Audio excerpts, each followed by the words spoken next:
के अलावा मैंने 2 गुरु और किए और वो 2 गुरु मेरे पास ही है। उसमें पहला गुरु हाथ की नाली, ये 24 के अलावा 2 गुरु और रहे जो मेरे शरीर में है।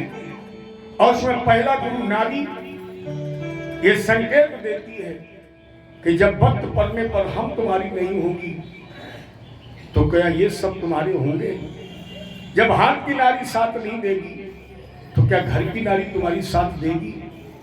नहीं देगी। इसके बाद मैंने ये शरीर को गुरु बनाया और इसने भी संदेश दिया कि जब तुम्हें मेरी जरूरत होगी तो हम भी तुम्हारा साथ नहीं देंगे। और जब स्वयं का शरीर साथ नहीं देगा तो स्त्री पुत्र परिवार का शरीर तुम्हारा साथ देगा। आपने देखा होगा जब अपने घर का परिवार का कोई सन्निकट व्यक्ति अगर इमरजेंसी हॉस्पिटल में भर्ती है और आपने डॉक्टर से पूछा डॉक्टर साहब क्या हुआ, तो डॉक्टर साहब पहले यही कहते भैया नारी छूट गई।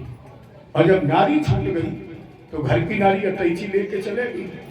थोड़ी देर बाद डॉक्टर ने हिलाया डुलाया थोका पीटा और फिर आपने पूछा डॉक्टर साहब अब क्या हुआ, तो डॉक्टर साहब ने सर झुकाया और सर झुका करके कह दिया भैया अब शरीर भी छूट गया। जब स्वयं का शरीर छूट जाएगा तो फिर इन शरीरों में पर हमें नाथ कैसा जिंदगी में हजारों का मेला जुड़ा, हंस जब जब उड़ा तो अकेला उड़ा। जिंदगी में हजारों का मेरा जुड़ा, हंस जब जब उड़ा तो अकेला उड़ा। जिंदगी में हजारों का मेला जुड़ा, हंस जब जब उड़ा तो अकेला उड़ा। जिंदगी में हजारों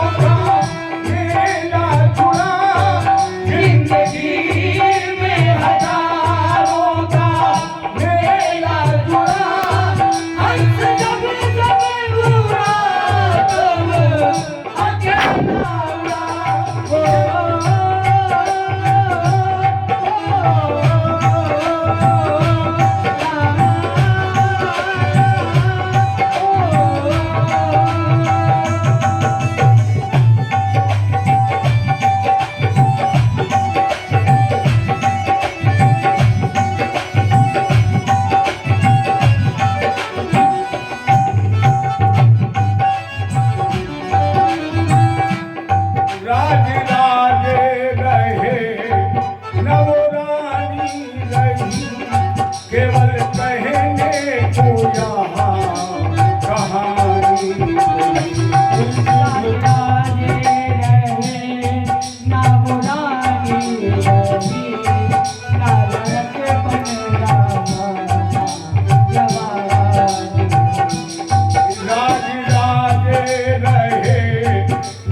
ये तो कहने को केवल कहानी नहीं, 4 दिन का जगत झमेला रहा। 4 दिन का जगत झमेला हुआ, हंस जब जब उड़ा तब अकेला उड़ा। जिंदगी में हजारों का मेला जुड़ा, जिंदगी में हजारों का मेला जुड़ा, हंस जब जब उड़ा तब अकेला उड़ा।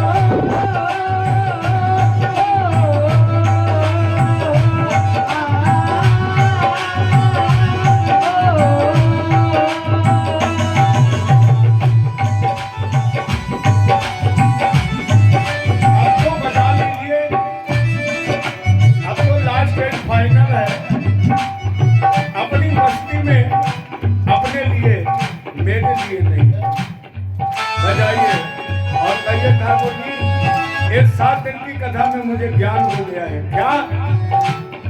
काल से बच न पाएगा छोटा बड़ा, काल से बच न पाएगा छोटा बड़ा, हंस जब जब उड़ा तब अकेला बुरा।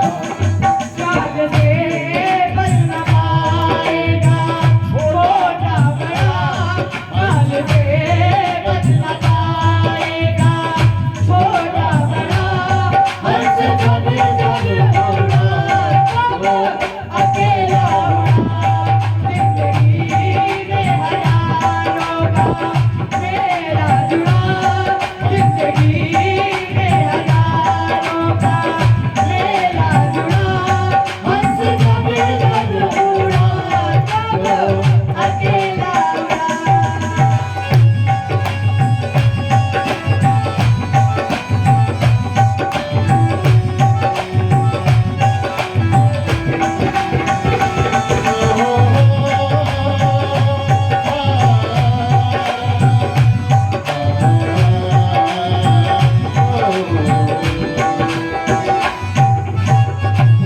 हाथ सारे बड़े के बड़े रह गए, धनुआ सारे गड़े के गड़े रह गए।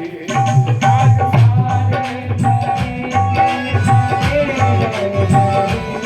सारे धनुआ गड़े के गड़े रह गए।